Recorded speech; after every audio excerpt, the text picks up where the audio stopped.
Yan po ang sikat ngayon na overload hotdog sandwich. Oh, diba? Keso pa lang ni ate, punong-puno na guys. So, grabe. Sulit na sulit. Napakamura lang po. Diba? Sa hotdog, lagpas-lagpas sa kanyang tinapay. Oh, grabe. Ayan na, ang finished product, guys. Tingnan nyo. Oh. Yan lang po yan sa harap ng Quiapo. Pero lumilipat-lipat siguro ng pwesto sila ate.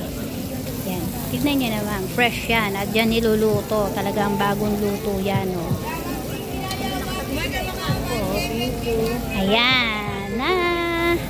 Aran.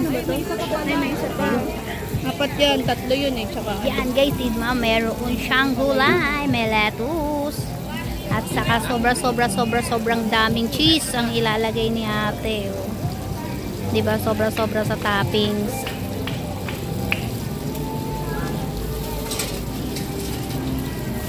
Wow.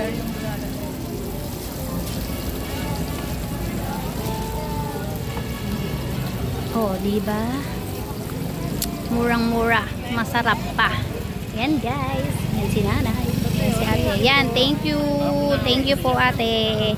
Yan guys. So, hanapin nyo lang po sila. Murang-mura po yung kanilang hotdog sandwich overload. Ang daming cheese. Fresh na fresh. Bye-bye.